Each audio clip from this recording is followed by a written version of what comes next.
This is Citizenship and Immigration Attorney Parviz Malakouti. Today is December 2nd, 2025. Welcome to our impromptu mobility space. Today we're talking about a bill that was introduced yesterday that is making waves. It could dispel the complete prohibition of American dual citizenship. We're going to talk about that. And of course, we're speaking about the Ohio GOP Senator Bernie Moreno's Exclusive Citizenship Act of 2025. The bill's goal appears to be to make a blanket prohibition on American dual citizenship, meaning dual citizenship for Americans. So we're going to talk about that today. I have co-hosting with me today, John Richardson, the great John Richardson, and we're going to go over what I think the burning questions are for most people who took interest, which is, what does the bill purport to do? Will it pass? What are the chances? If it does pass, is it legal? And who will it affect most? And so we got a lot of attendance here today. I'm going to send some invitations to speak. As a reminder for our mobility spaces, anybody can speak. You don't have to wait to be invited. Just send a request and I will approve it right away. So I thought what I would do is basically just start off with introducing the bill, just a few important elements of the text. A lawyer, an excellent lawyer I know, always says when we're talking about the law, I like to start by reading the law. So I think we should do that. So for anybody who wants to follow along, I have linked to the text of the bill in the comments to this space.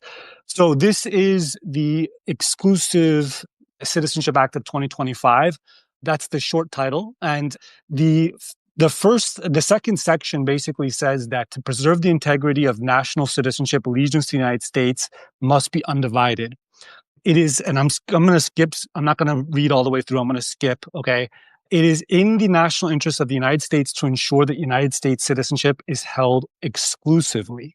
So, Section 3 defines foreign citizenship as any status recognized by the government of a foreign country, okay?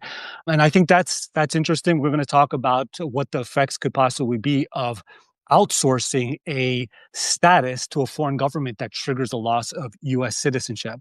The other definition that's included for foreign citizenship is nationality or citizenship of a country that requires allegiance of an individual to such country. So that's one important section.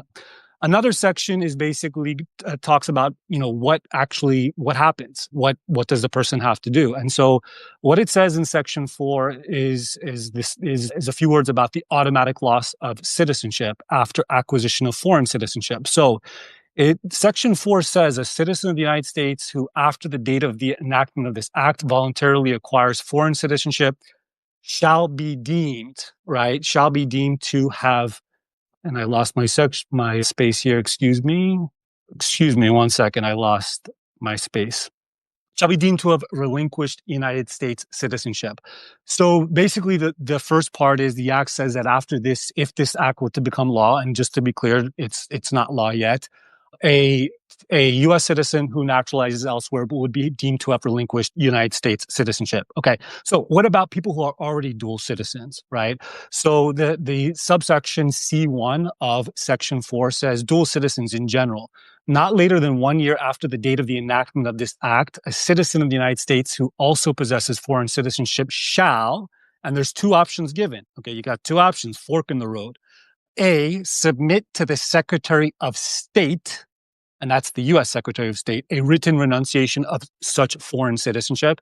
And that's peculiar language. That's a peculiar type of renunciation, which we'll talk about.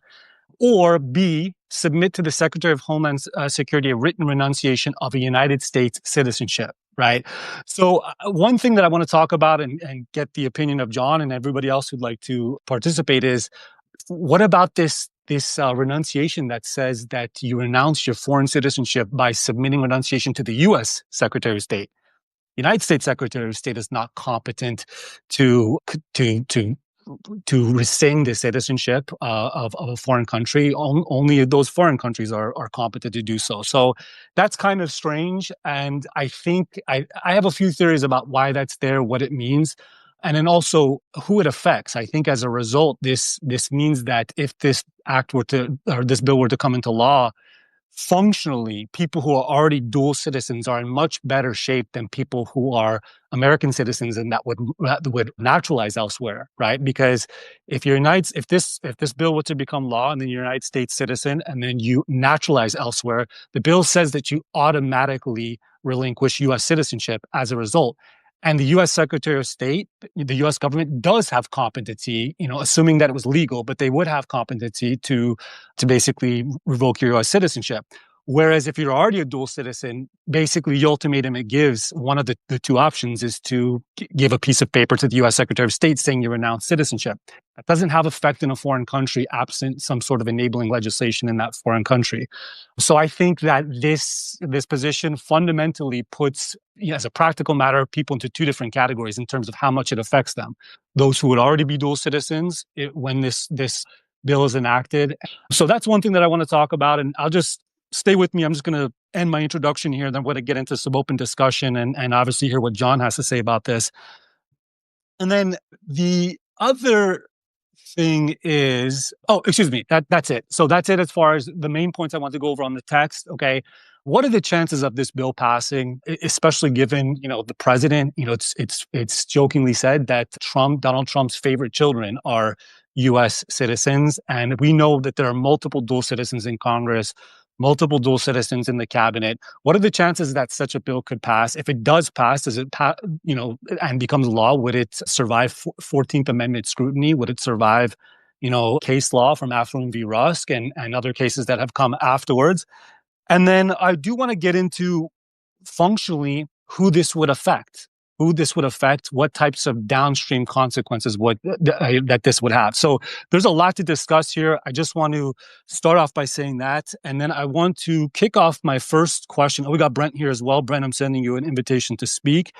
Brent had some prescient comments in some previous spaces before about the possibility that such a thing could happen. So, Brent is well within his rights to hit us with a big "I told you so." Not that we push back that much on it, but I definitely want to hear what Brent has to say.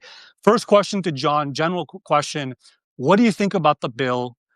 Do you think it has a chance in hell of staying law, of surviving a judicial challenge? That's for John Richardson. I think it's a completely idiotic bill.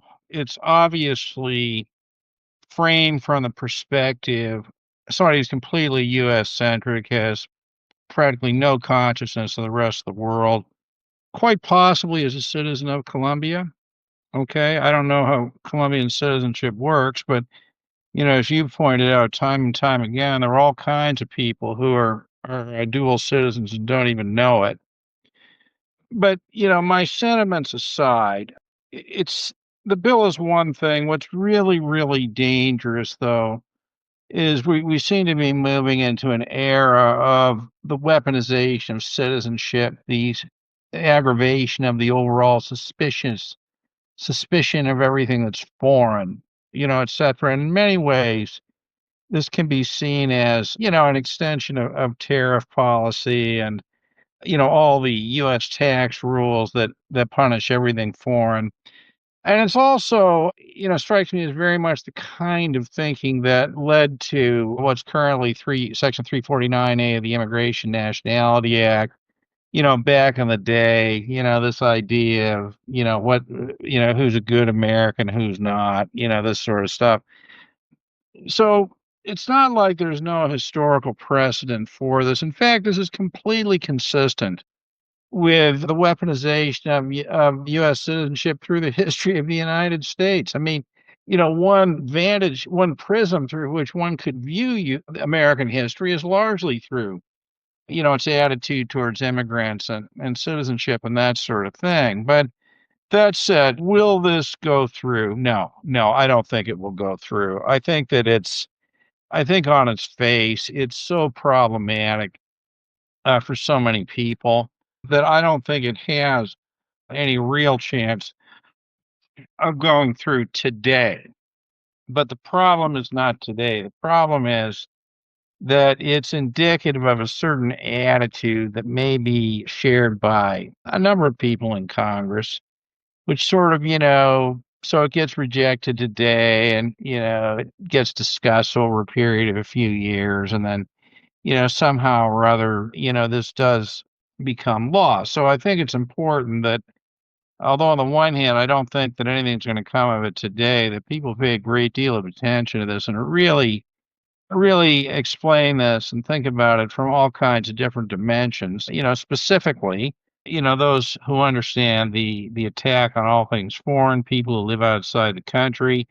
And I think your comments were interesting in that when you look at this thing, the people who it's really aimed at, who will take the brunt of this, are American citizens who acquire another citizenship through naturalization. Because realistically, the way this thing is drafted, and I assume deliberately so, people who were born dual citizens, once again, we see a tremendous benefit to being born a dual citizen, both in immigration and tax law. My God, all they have to do is they just have to, submit some kind of written renunciation. Hi, I've renounced my citizenship in country X. Or people who naturalize as U.S. citizens, all they have to do is just, submit some kind of piece of paper. Nope. This is aimed at people who are already American citizens and want to acquire second citizenship. Presumably, that is seen as a threat. This is a way, to really impair the freedom of Americans. I mean, it's really an anti-freedom piece of legislation. But anyway. Oh, it's absolutely an attack on freedom. And John, you said so many things I agree with. Section 5, okay, is titled Administration and Enforcement. Every law that's passed that that Congress wants to enforce has to have an enforcement apparatus that's set up. Section 5 administration enforcement reads not later than 180 days after the date of the enactment of this act, the Secretary of State shall A, promulgate regulations to carry out this act, including procedures for declaration, comma, verification, comma, and record keeping of exclusive citizenship, right? So as they say, you could shoot for the moon, shoot for the stars and land on the moon. Maybe the goal of this act is not to actually, prohibit the dual citizenship. Maybe the short-term goal of this act is to start conditioning the public to a registry, a record keeping of exclusive citizenship. You cannot strip Americans of their citizenship until you start having an idea and building a database of who's a citizen of what country, right? So that to me screams registry, right? Which is of course, privacy, serious privacy concern, security concern. And even, I mean, to your point, John, exactly what you said, you know, if this bill is defeated, which hopefully it is, and I would expect that it is, right? Maybe people feel more comfortable. They say, okay, you know what? At least we get to keep our citizenship. Okay, fine. If I have to concede, if I have to fill out this declaration under penalty of perjury, okay, admitting to all the citizenships I have, okay, that's not so bad. At least I get to keep it, right? That's some of the freedom, security, and privacy, taken away, chipped away at the edges, and then maybe another these requests get spammed. Maybe next year another senator spams another request, and the year after that another senator spams another, bill to do the same. And if you give people enough, chances, if you give a malicious spammer enough opportunities, eventually one of those spam attempts can get through, right? And it could, end up with a detrimental situation. So, yeah, I agree with everything else you said. I think it's obviously more devastating for people who would be single citizens at the time that this bill becomes law, if it does become law. I'm dying. Got to give a shout out to Brent. In one of it was either the last space he was on or the penultimate space that he was on. He had a long kind of diatribe, which proved to be very prescient about how we might be in a stage right now in the United States, in hindsight, we might say that we were in a relatively short period of time in the United States, 50 years, 60 years, 70 years, where everybody could have dual citizenship, multiple citizenship, but then we boomerang back to how things were before Afro and before those cases, and the United States is antagonistic to dual citizenship. So my question, I want to ask you, Brent, first of all, I don't know if you got a chance to take a look at the actual text, but what were your thoughts when you first heard about this bill, and what do you think about it? I don't think I don't think I do diatribes. I meant it in a positive way. Excuse me. No, I'm teasing you. I'm not, I guess I'm not surprised. because to your point, I just think it's in the tenor of where we're moving, and so I think we've been under some sort of delusion if we were thinking that things were going to continue as they were. I just view this as an entire, part of the arc of authoritarianism that we're on. And it's sort of tragic, but it is sort of what it is. But I mean, I guess my thoughts are this. I think the chances of it passing, I would say, are probably 5 to 10%. Again, most bills die in committee, so I don't think it actually has a chance of getting out. I mean, I think that these sort of bills are usually introduced for attention. I mean, this has gotten the senator quite a lot of free attention. The Fox News article, other media organizations will probably pick it up. I am more curious. Let's be honest. Senators and House of and congressmen and women don't write bills. I mean, very few of them, I think, sit down at their word processor and even with AI type out or think through and process bills. Okay, so that's just a fiction if we think they do that, right? And their staff members seldom do it too. So usually they get these bills, these ideas from third parties, from influence groups, from lobbyists. I am most interested, and I have no knowledge. It's just pure speculation. But I am very curious as to what organization or group is behind this, because it is without doubt somebody spent the time, and let's be honest, no one works for free. So somebody spent money having this drafted and thinking through how to do it. And I'd be curious to who they are and what their agenda is, because to me, that's the most instructive. That's the most instructive piece. But it's a real threat. And, I guess my immediate thought is that obviously, if the concept is that you can't have two masters and that the U.S. is you only can have allegiance to one, we come back to the idea that citizenship-based tax is probably the ultimate showing of your allegiance. I mean, I'll admit I live outside the United States, right? So I'm sort of within potential scope of this rule, and but I never leave the U.S. because I am constantly doing even if I weren't a tax lawyer on the U.S., you're constantly doing estimated tax payments or filings or FBAR filings or thinking about the U.S. The U.S. is never out of my mind. So it's sort of a peculiar notion that Americans abroad don't have this lingering allegiance or awareness or thinking or thoughts or whatever of their master, the United States, because we certainly do. And it's where I was going with the idea that there's the notion that we may have to choose in the community. Do we want, citizenship-based taxes means we pay dues to be a member of the club, right? And so we argue that we should have residency-based taxation. But if confronted with the idea that, okay, it's either, that or you have no, you can't have dual citizenship and we have to choose, it would be interesting to see how many people in the American abroad community say, you know what, I'll keep dual citizenship and the obligation to pay tax rather than have residency-based taxation and lose that argument. Because I think it's a very strong argument right now. You deprive Americans abroad of citizenship, but at the same time, they've been full tax-paying, due-paying members of the society and think about the U.S. all the time. It's sort of a funny it's sort of funny. The other thought I had was obviously, I mean, this guy, and I mean, they have no clue, right? Absolutely no clue. The idea that you could, I mean, be married to, I mean, just think about your typical American. I'm going to pick on the UK for a second because I think it's probably the UK and Canada and maybe Australia are probably the countries that, let's say, the US is the most close to in terms of thinking these are friendly, good countries, right? So imagine for a second you are an American citizen living in the UK and you have dual US and British nationality, and this law were to pass. And you're thinking, well, you know what? Fundamentally, I love the US the most. So I guess I'm going to stick with my US citizenship. There's no ability under British law, under UK law, to say, I want to convert from a citizen to just a visa or just an indefinite leave to remain. This notion, you would have to leave the UK and then come back into the UK either through a work visa, assuming you don't work for yourself, assuming your employer wants to sponsor you. Maybe if you're married to a British citizen, you could come in through a fiance or, a spousal visa.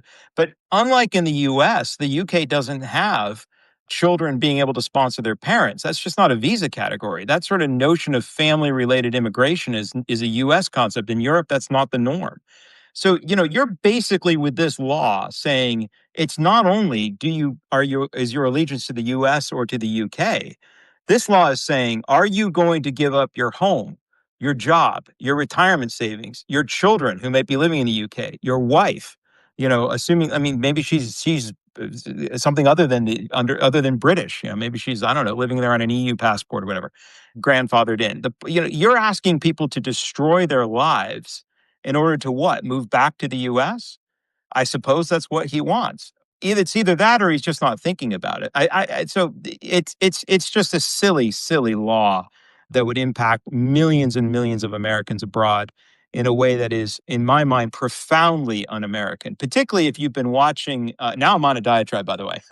Particularly if you've been watching the Ken Burns documentary on PBS about the American Revolution and what the concept of America was founded on. Something I would encourage this senator to actually do, to learn a little bit about what America is for, what the principles are, since I know he wasn't an American by birth. And if you go to that and think about what the fundamental principles of America are, it was liberty. And liberty certainly means that you should have the freedom to live your life with the most minimal government pursuit, interference as ever. And that would not be the result of this bill. So there's my diatribe for you. And I'm sure I ticked your boxes, but No, those are my thoughts today. No, that's absolutely wonderful. Let's look at a little bit of the text and first of all, let me just put this out there. A lot of people came to this space from my Slovak citizenship group or other places, and they want bottom line up front. I agree, Brent. I think 5-10%. I think 10% chance that this passes into law is generous. So I would put it at 5% or low. So for anybody who came to this just to get an answer of how much of a threat is this right now imminently, I believe it's low. But if anybody, very low. But if anybody disagrees with that or has an opposite take, by all means, step up and speak. Well, I'll interrupt you right there and say why I said 5 to 10% is I'm echoing what John's thinking, which is this law in its current form, probably very low. But this concept that dual citizenship is something that is under threat, and it comes back in one form or another, I think is realistic. I mean, at some point we are going to have immigration reform in the U.S. We just are, right? It might just well be to end family migration, which I think is also very likely, right? The notion that you can effectively sponsor your extended family. So could this work its way into some in that sort of law? And I think once the idea is on the table and it's out there, potentially yes. So yeah, when I say 5 to 10%, it's including this notion of how it might evolve. Okay. Yeah, absolutely. Yeah. Fair point. Right. I want to talk about how much teeth this law or this bill would actually have for people who are already dual citizens. So remember, when I look at the text, I split the categories of people this affects into two categories. Okay. One is American citizen wants to naturalize elsewhere after this bill has become law. Second category, person who's already a dual citizen when this bill passes into law, right? Now, for that latter category, what the text says is that you, within a year of the date of the enactment of the act, okay, you have to either submit a written renunciation to the U.S. Secretary of Homeland Security of renunciation of United States citizenship, or a written renunciation of the foreign citizenship to the U.S. Secretary of State, okay? If we focus on that second, component, right, that's toothless, in my opinion, right? I think it's relatively toothless if the foreign country doesn't have in their own domestic legislation something written that, if you make a representation to a foreign government that you've renounced our citizenship, then we treat you as having renounced. But many countries don't have that, right? So I see a very uneven potential application of the law, not just between, those who are already dual citizens and then somebody a U.S. citizen who would try to naturalize after this, but even within the category of people who are dual citizens, right? Well, let's be clear though. If this were to pass, and this, I will tell you affirmatively to anyone listening, is legal advice, even though one shouldn't give legal advice here. It would be, don't do anything, because by operation of the way it's written, you lose your nationality in theory after a year.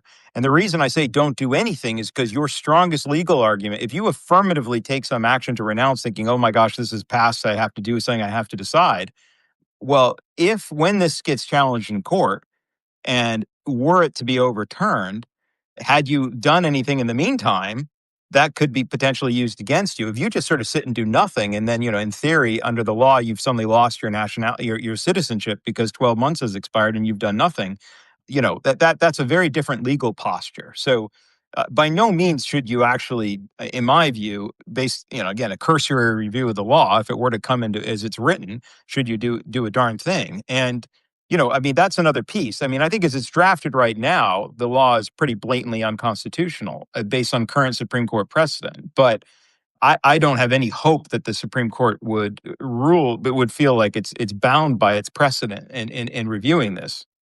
Yeah, So, I yeah. would agree with you, Brent. I would 100% agree with you with respect to somebody who's thinking about reacting to this bill if it became law by renouncing the U.S. citizenship. But I don't think the question is as clear to not do anything if the thing they're thinking about doing is renouncing their foreign citizenship to the U.S. Secretary of State, because U.S. Secretary of State's not competent to do anything related to somebody's foreign citizenship. So in that situation, in the latter, right, that might be a little bit more, there could be some arguments for somebody to send a piece of paper, go hire an attorney in the foreign country of your citizenship, confirm that there's no domestic legislation there that says that you lose your citizenship if you make a representation to another government of having lost it, and then send a piece of paper that's mostly meaningless to the U.S. Secretary of State saying, yeah, I renounce my foreign citizenship, knowing darn well that foreign government does not recognize your renunciation to the U.S. Secretary of State. What do you think about that in that category? It's do you Well, agree that I don't like that at all. That to me sounds like you're committing a fraud against the United States by suggesting that you've renounced when you haven't, right? I mean, again, I'm not saying that's what you're suggesting. I'm just saying I could easily see that case. Like you say to the Secretary of State on a piece of paper, I have renounced for purposes of this act, when you actually haven't. That strikes me as being putting you in legal peril. the draft, the language of the draft doesn't say submit to the Secretary of State proof that you have renounced to the foreign government in that country. It says submit to us a written renunciation of a foreign citizenship. That reads to me like a loyalty test. That reads to I me. think, yeah, if I may, I think Go ahead. Parviz is absolutely correct on this, because to me this reads like at least what I think happens at the U.S. naturalization ceremony. Wasn't there language where you renounce allegiances or citizenships or something, to all other countries? Yes. I mean, it really sounds it's more like that here. I mean, I don't have strong feelings on doing something or not. My general DNA is to never do anything, by the way. Okay. So I doubt Especially that not under penalty of perjury. yeah, well, I doubt that I would, and I don't think that too many people would.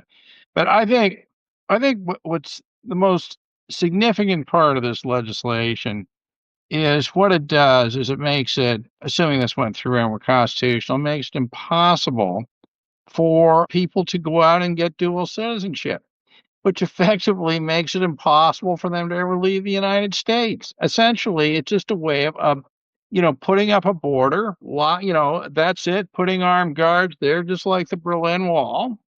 That's in fact what it is. I mean, it reminds me of Ron Paul when he was in the 2012 debates to get the Republican nomination for president. I mean, he made the point that what these walls will do is keep people in, right? And that's what this is about. That's what this is about. It's not about loyalty in the United States, whatever that's supposed. I mean, this whole idea of citizenship meaning allegiance to a country in the modern world is absurd anyway, okay? Just because, dual citizenship is so prevalent, I don't think that it's thought of that way anymore. But there's no question in my mind that once again, the people who are punished by this are the people who don't have dual citizenship from birth, one way or the other, whether it's tax, immigration. Now, the people who trace their roots right back to the daughters of the American Revolution, the founding of the Republic, will never be allowed to leave the United States again. Add to that, of course, the issue of the passports and stuff. I mean, this is an unbelievably vicious, vile, unprincipled, unprovoked attack on the freedom and liberty of American citizens. That's how it needs to be seen. That's what it is. And there needs to be strong resistance to this. And I think these people need to be branded as people who do not believe in freedom. They're it's like there should be an anti-liberty coalition of which this guy can head it up. So, John, who do you think's behind this? Because it's not this guy. I mean, let's acknowledge that this senator didn't just wake up and say, he's a nothing. I have no idea who's behind it. I mean, it could be, my God, it could be anywhere at all, because, the one theme that runs through this, right? Whether you're looking at the Commerce Department, immigration, tax, what runs through all of this is hostility to anything that's not American. Okay. And now it's, to be American, you have to be 100% American. So I don't know who's behind it, but it could be any well-funded group. I mean, it's even possible that it could be this guy, who woke up one day and called a few people, et cetera. But it is a very, very dangerous threat to the liberty of individuals. I don't know. Who do you think's behind it? So we just changed whatever the Department of Defense, the Department of War. I would argue there are many actions across the federal government and arguably across the world, but certainly the United States federal government, that suggests it believes it needs to prepare for war. Maybe this is extreme, but this is what I would do as a first step if I thought we were going to go to a real war. We have to shore up our finances in a huge way. And if you allow people a way out the door, which currently exists, if there's dual citizenship, good luck. And I'm not saying that's rational, but there's a lot of pieces that point towards this federal government believing we're going to war. Well, I just want to interrupt two things. One is about the legislation. I want to point out that I don't know why the Department of Homeland Security is involved. They play no role in people who are natural born U.S. citizens. They play no role in determining citizenship.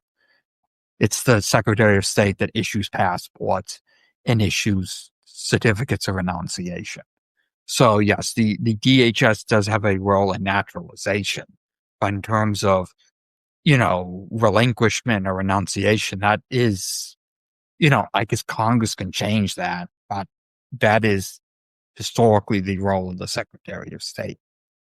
DHS is in fact a fairly new department within the last 20 years. So I don't know why they're involved, which again makes me think this is a very, although I do think it shows certain political overtone, internal control, security, etc.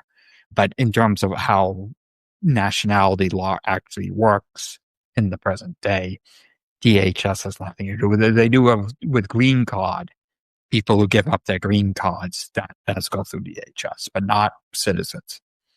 My second point is I'll make, and this is something I've made a long observation on, going back to the earliest days of Republicans overseas getting involved in the tax issue, which is now sometime almost 10 years ago, 8 or 10 years ago. I have always believed there's a group of people on not just on the political left, but on the political right that do not like anything foreign. And I think we're just seeing more of that. There's always been a political group on the left. One of the things personally I have enjoyed with the tariff fights, with what's been going on with the Supreme Court challenging the constitutionality of these tariffs imposed under IEPA, which I think is a case the government could very well lose. I think if you look at the comments made by Justice Gorsuch and some of the more liberal justices, a lot of people on the political left would supported the tariffs if there was any precedent other than the current one.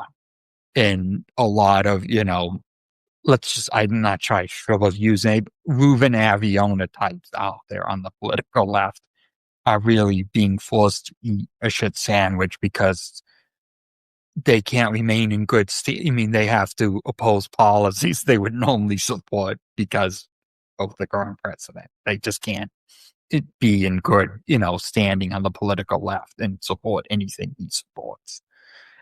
So yeah, as I've discussed, there's always been people on the political left like Aviona who are very easy for foreigner.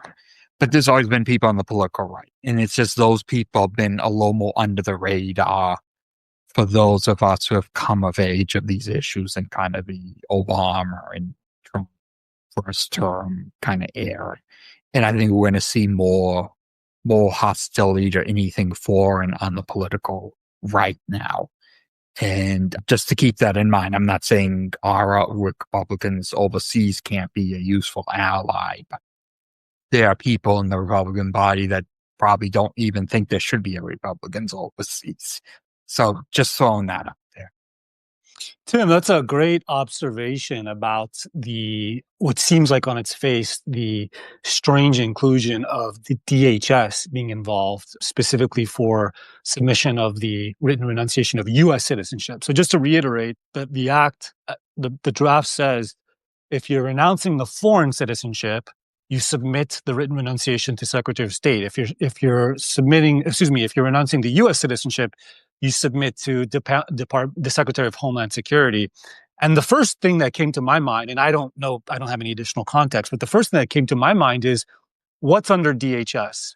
Well, the enforcement arms of our immigration system, ICE, CBP, as well as USCIS, which processes affirmative benefits from within the United States. And later on in the act, under the compliance section, under Section 5, Administration of and Enforcement, it reads, the Secretary of State shall coordinate with, so Part B, the Secretary of State shall coordinate with the Attorney General and the Secretary of Homeland Security to ensure that any individual who is deemed to have relinquished citizenship under this act, and I believe that that's referring to U.S. citizenship, although, probably have to read it more carefully, is appropriately recorded in the federal systems and treated as an alien for purposes of the immigration law. So the first thing that comes to my mind, just speculation, is DHS is mentioned in there because it's like, okay, if you renounce U.S. citizenship pursuant to this act, we want to fast track you to the enforcement arms of our government, so ICE and CBP. And we do that to make sure there's no friction between agencies. We do that by making sure that your renunciation is submitted directly to DHS. That's the only thing I can think of off the top of my head. But that's a wonderful observation, Tim. And I didn't really. I think there was actually a distinction in the draft legislation between deemed renunciation and actual renunciation of U.S. citizenship. So the deemed renunciation would occur as kind of the backstop if no action is taken to no positive action is taken by a person with dual citizenship. Right. Yeah, that's right. Right. So in one instance, a person takes no action, and then it seems like by operation of law, they're stripped of the U.S. citizenship. And in the other situation, the person makes the decision, okay, hey, given this ultimatum, I'm going to renounce the U.S. citizenship. And it's in the latter that the person is tasked with submitting the renunciation to the Secretary of Homeland Security. Yeah, that's the way I read it too, David. Okay, good. Well, the coordination between the Secretary of State, the Secretary of Homeland Security, et cetera, that only happens for the deemed renunciation, as I'm reading it. Say that. What do you mean? Well, it only applies to deemed renunciations, not written renunciations that are submitted to the DHS. The way I read, so Section 5, administration and enforcement, it says, let's see, deemed individual to have relinquished, appropriate recorded, coordinate with the Attorney General. You know what? Sorry, I do not. I don't see what you're talking about. So you're saying basically that if somebody per this the text in this bill, if somebody submits a written renunciation of U.S. citizenship to the Secretary of Homeland Security, then there's the Secretary of State doesn't coordinate to make sure they're treated like an alien. Is that what you're saying, David? I mean, that's yes, that is what I'm saying. I mean, it's something that they, might make part of the regulations, but it doesn't appear in the statute. You know what? I got to read it more carefully. Let me go back. So let me go back and I think what it means, the question is what would trigger this, okay? And, I've only read this once, so I may be wrong, but I think what triggers it is simply becoming a citizen of another country. I think that's what triggers that part of it. Right? I mean, under what circumstances are you deemed to relinquish? So the effect of noncompliance is the part that mentions deemed to have renounced. Okay. So I'm distinguishing that deeming from an actual renunciation, which would be the written I'm looking renunciation. okay, so let's track this. Let's figure this out because I do think this is important. So right now I'm looking at Section 4. So let's look at Section 4, okay? Okay. So it starts out with a general principle of, prohibition, a general principle of a prohibition on dual citizenship. Then it says effective acquisition of foreign citizenship. A citizen of the United States who, after the date of the enactment, voluntarily acquires foreign citizenship shall be deemed to have relinquished. Right? That's where the language deemed to have relinquished. Then, well, hang on a minute. Then we have, so we have that, but then we have under dual citizen general, not later than 1 year after, submit written renunciation or submit effective noncompliance shall be deemed to have voluntarily relinquished U.S. citizenship. This is different, okay? It overlaps, but it says for the purpose of 349A of the Immigration Nationality Act. Why does that matter? Because it leads you right into the 877A of the Internal Revenue Code and the exit tax rules. I don't know. Notice that, as usual, and this is where this is incredibly dangerous and frightening, is that the administration and the giving this meaning, if you will, is punted over to the Secretary of State, right? Not later than after 180 days. In other words, they're going to make up the rules for this. Yeah, I mean, I'm going to do what you're not supposed to do when you're reading, which is make an assumption here, right? But I mean, if somebody submits the written renunciation of the U.S. citizenship to the Secretary of Homeland Security, is there an argument that they would not be covered under the term deemed to have relinquished U.S. citizenship? That's exactly the argument that I'm making. I think questionable whether such a written renunciation. There's a question of whether such a written renunciation would even be valid to the Secretary of Homeland Security, because I don't think the INS allows for that in particular. Well, okay. So I don't know what this means, of course, but I think when you don't know what something means, you focus on something that you know for sure. Okay. So what do we know for sure? What we know for sure is that if you naturalize a citizen of another country, you're deemed to have relinquished U.S. citizenship, right? Everybody agree with that? Indeed. Yep. Okay. Yes. I mean, I think that's probably as much as we can, responsibly decide at the moment. But I mean, that's what that does then do is lead you into some kind of record retention process that's going to be designed to keep you out of the United States, right, or to treat you as an alien for immigration purposes. And my reading of it is that you're going to be hit with the exit tax, that 877A is going to apply to you as well. Right? So you become a dual citizen, you lose your U.S. citizenship, and you're hit with the exit tax on the way out. Yeah, that's a nice combination. Oh, this is vile. I think it's far worse than the people who drafted this even think it is. Yeah, that may be absolutely. the intention. I mean, just wait till the tax lawyers, the tax compliance community gets wind of this. They'll love it. Oh my God, we've got another revenue source. Warning. The acquisition of dual citizenship will result in the confiscation of your assets. That's right, John. So here's the thing, John. You made a comment. You said, "Who does this really pick on the most?"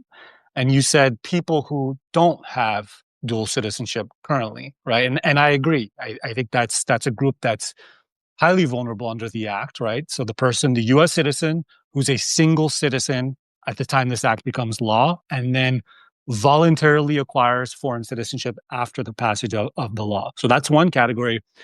I would say second category too that's vulnerable, which is hidden dual citizens, people who are American dual citizens and don't have the legal knowledge or the wherewithal or the finances to confirm with 195 plus other countries whether they're a citizen by operation of law or not, right? Forget about the obvious cases where somebody filled out a form for the person or the person got used a passport from a foreign country that was issued only to citizens. just talking about operation of law, for acquisition of foreign citizenship by operation of law, I believe, and this is just my estimate, right? I believe there's millions of people, millions of Americans walking around who are citizens of foreign countries as well, and they don't even know it. Okay. So what I want to know is what happens if this law passes, okay? The law gives you a year to act, okay, if you're already a dual citizen. Let's say the law passes, a year passes afterwards, and then 2 years later, 3 years later, okay, you discover all of a sudden that you were a dual citizen, actually, right? That's what I want to know. What's going to happen? What happens if what if you're in that same scenario, okay, and you have ancestry from a certain country? Let's say it's apparent from your name or the biographical information that's out there, etc. And you make a run for Congress. And what if you're a highly critical of that country of ancestry of your parents or your grandparents? And that foreign government says, oh, you know what? This guy, if he becomes senator, he's leading to become senator in, I don't know, Texas or whatever. Okay.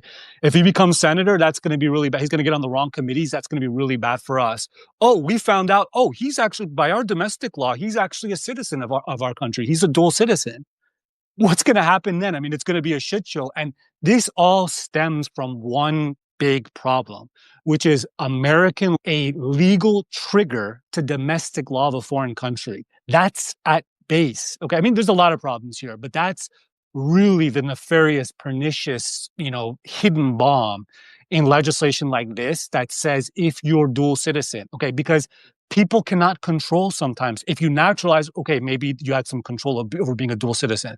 If you're born a dual citizen, or if you become a citizen by operation of law, and it's not always by being born. In some countries, you become a citizen by operation of law by marrying one of their citizens. Okay, some Middle Eastern countries are like this.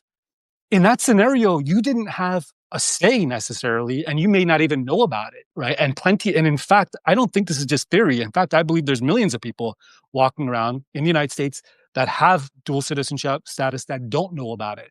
So that's a bomb that's planted in this. It's the outsourcing of a legal trigger under US law to a foreign legal system.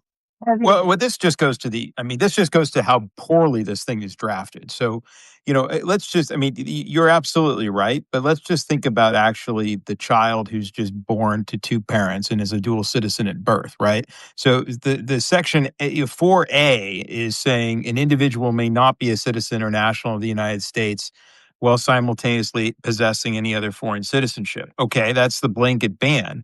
But then B is which sort of talks to how to implement that, is all talking about voluntary acquisition. So to the child who's born, or to your point, somebody who is, the citizenship's just almost like a weapon, but North Korea just bestows citizenship on members of Congress, let's say, to thwart them.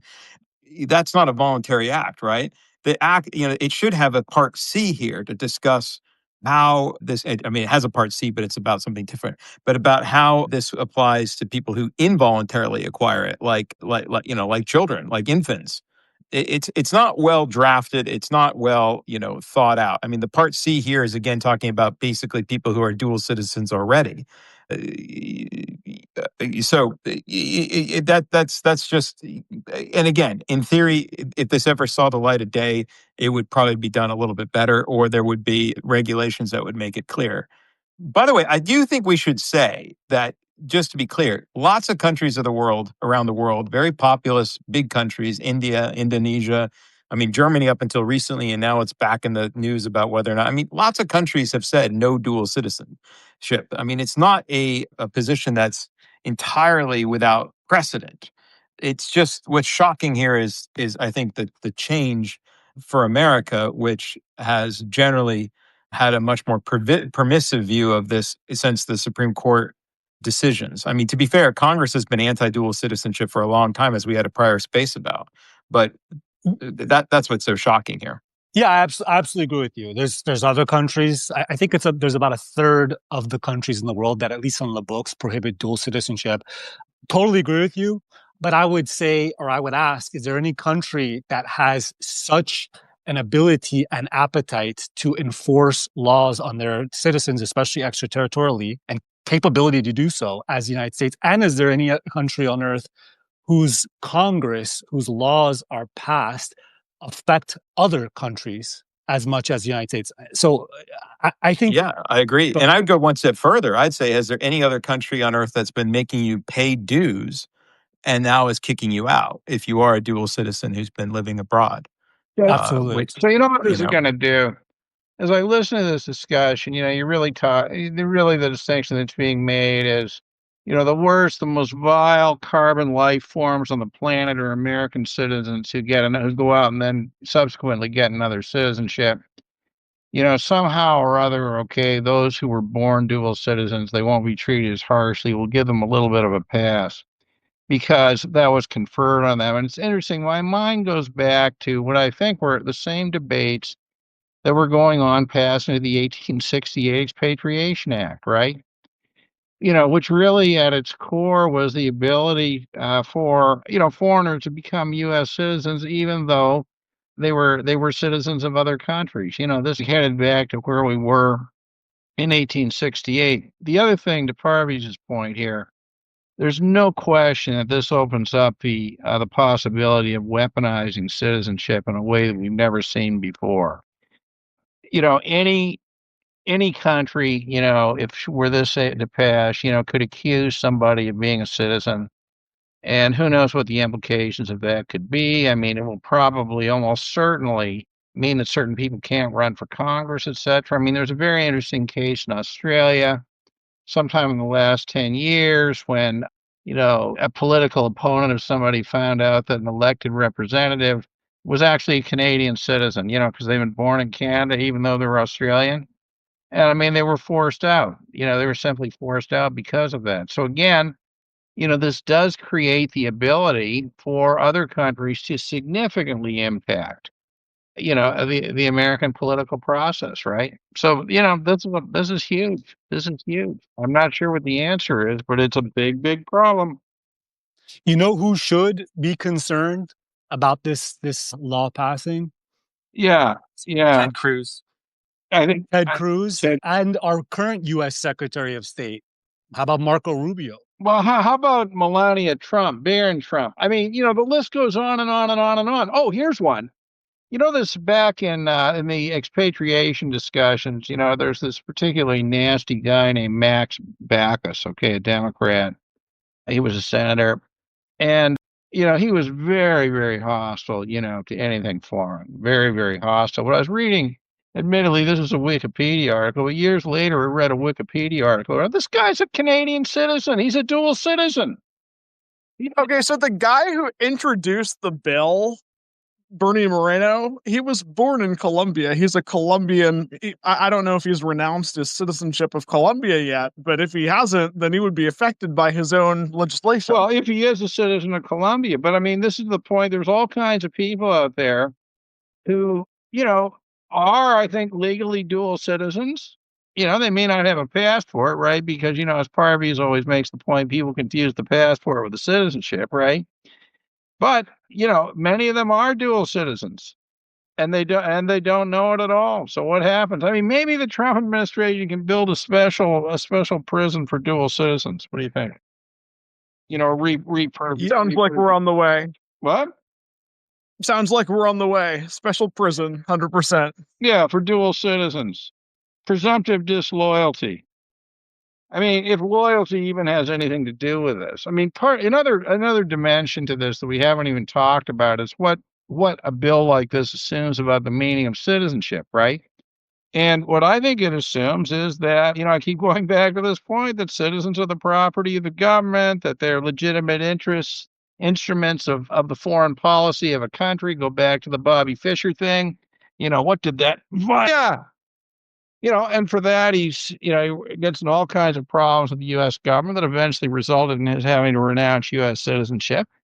I mean, is in fact citizenship an ownership interest that the government has in the citizen, and they can use that citizen to facilitate government policy?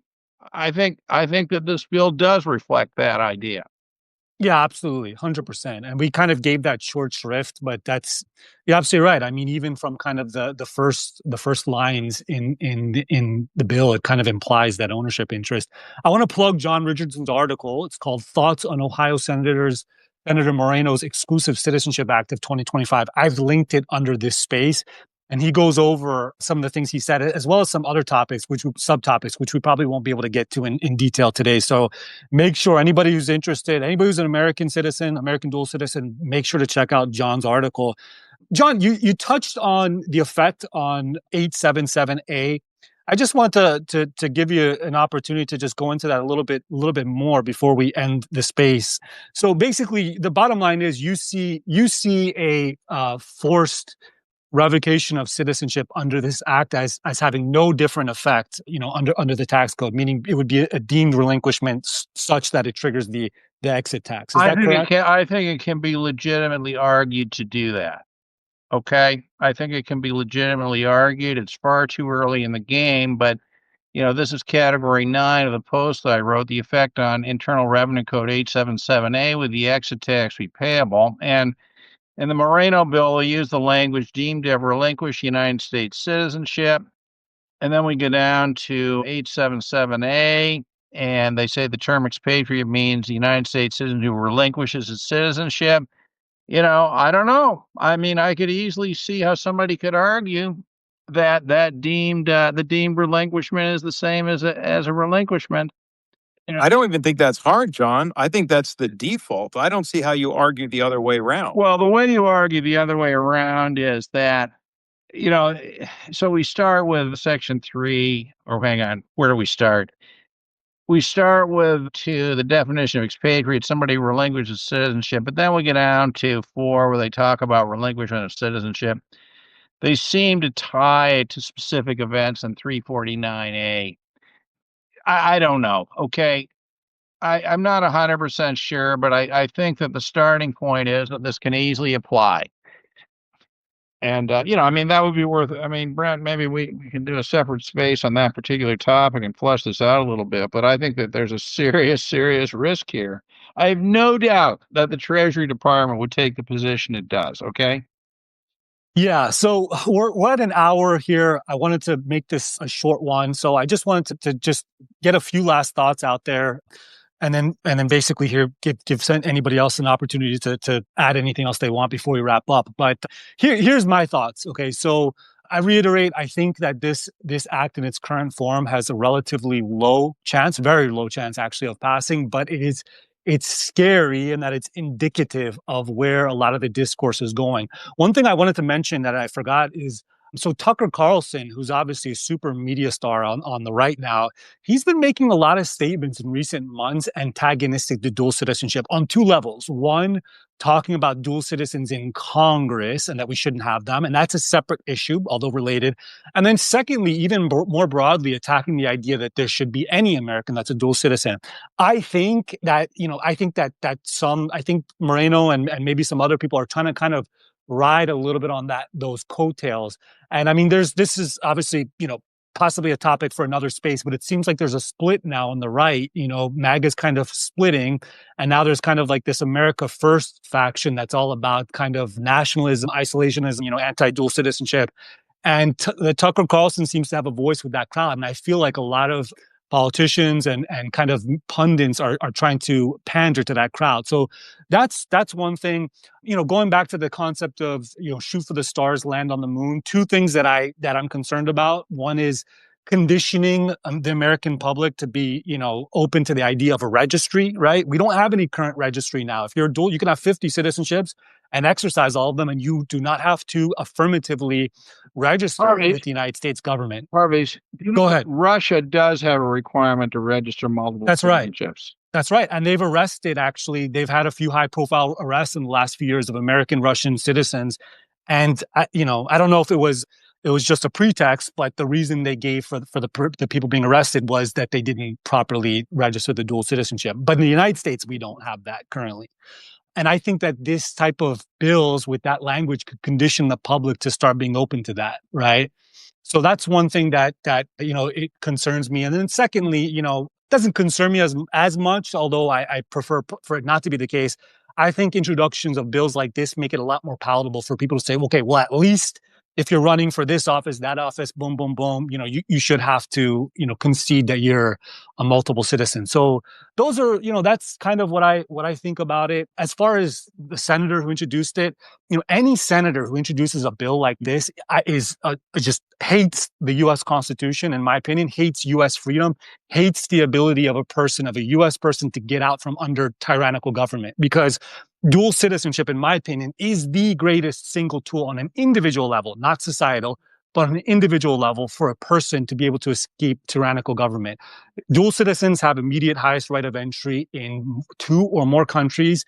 That means that even when it's the most difficult, when you have the most difficult circumstances, criminal record, boom, boom, boom, all this type of stuff, generally speaking, and of course there's 195 plus countries with their own domestic laws, but generally speaking, you still have an ability, highest right to enter that other country, which means the ability to exit a danger zone, whether it be, a global danger zone for everybody in that country or for people like you or economic collapse or whatever. So senators and people who introduce bills like this, I think they need to be treated as enemies of individual American freedom. So if anybody is a constituent of this guy listening there, I would encourage you, to do whatever, if you're one to call offices, call them, but or vote them out, if you find this pugnacious. Well, I know you want to wrap up, but I do think we need to have another space, because I think I think we need to think about how to, as a community of Americans who care about this, think, we cannot just passively let this stuff go by. We've seen what happens with passive. If there's nothing else we've learned, you have to fight for your right of liberty, fight for the right of free speech, fight for democracy. Those aren't empty words. And I think we need to fight for this right. We have to think about our messaging, because otherwise we're just going to get steamrolled. So I think we should have another space to start to brainstorm and take the time. And, I don't have the answers on this space. I mean, this hits you very, this is out today. But I think it is something that Americans abroad need to really take on board, because if you just back, we're going to lose rights. It's pretty clear. It's very much like the right of privacy, Well, what do you have to hide, right? I mean, that takes over quite well. So too, I mean, it's very similar in my mind. What do you have to hide to the right of privacy is similar to well, shouldn't you only have allegiance to one country? I think that just sort of, it applies, it appeals on such an instinct, it hits you on the instinctive level until you think through it and like, well, hold on, no, there's some real problems with that. But unless you have the arguments and unless you're making the case for why there are problems with that, I think we're gonna lose. Yeah. The only 2 other things I wanted to say quickly was, it's interesting about Tucker, because not but 2 episodes ago on his podcast, he was talking about gold, and he has his new gold company. He's selling gold, and one of the reasons to buy physical gold, in his opinion, or that he was saying, is you want to be sovereign. It's the only way to have complete independence and whatever else. So, I mean, it's really ironic to if he really is pushing anti-dual citizenship, to at the same time be saying, you should have some degree of sovereign wealth so that you can not be subject to any money laundering rules and the like, which is what he was saying on that podcast. So anyway, that's just a throwaway comment, but it's interesting he said that. The last thing we didn't talk about it, but it would be interesting on the next space, would be the role to which, and I'm really attuned to this, and I think it'd be worth talking about, the role to which the dual citizenship, the citizenship by investment community, the golden visa community, the degree to which they have really pumped that whole industry. We always talk about the compliance industry, but let's talk about the citizenship for sale, residency for sale industry. How much responsibility might they have for just talking about something too much, right? And raising attention. Is that contributed to this too? I'm not sure it has. I'm just saying it's an interesting thought. Oh, it certainly has. But Brent, I agree with you and everything you say about Americans abroad. But remember, all they really have to do is fill out the form. Okay. The real threat here is to true blue homeland Americans who have this idea that they want to be free and sovereign. Okay. These are the people that this is really aimed at. I mean, have the least capacity to understand this. Okay. And the reason for that is you say, well, so Tucker is talking about golden sovereignty, but as opposed to dual citizenship. Well, I'll tell you what, he doesn't understand what citizenship even is, right? For most of these people, citizenship is a word that they associate with a legal status, but that's where the understanding stops. They don't really understand what the legal status means and how these things are related, etc. So, as bad as this is for Americans abroad, and it is bad, it is far worse for homeland Americans. Because what this is going to do, reminds me of, the Clavel book, King Rat. It's going to create the United States as the largest open prison on the planet. That's what it's going to do. Great points, John. Brent, I want to thank you for bringing up that advocacy point.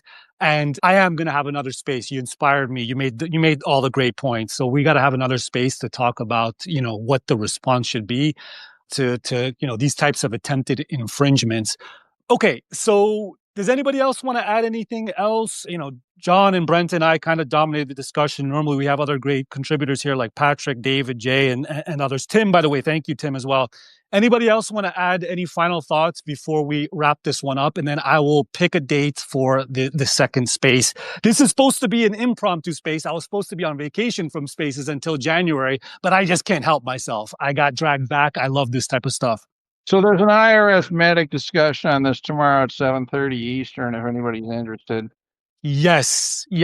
So everybody who's on this by now should know the IRS Medic podcast. It's John, Anthony Parent, and Keith. Phenomenal show. Okay, I watch it diligently as much as I can, even though they start really early. So they're gonna have their own topic, and they're gonna be talking about this. Anthony, I made the joke that Christmas came early for Anthony this year with the introduction of this bill. Anthony does not like dual citizenship, so he's gonna. I expect him to have some interesting, takes that are gonna be different. So I highly recommend anybody who's interested in more, discussion about this to check out John tomorrow on the IRS Medic podcast. Okay. Thank you, everybody. This has been wonderful. Stay tuned for those who are interested. I will schedule a space maybe a week or so from now for discussion about advocacy. So thank you, everybody. Have a great one.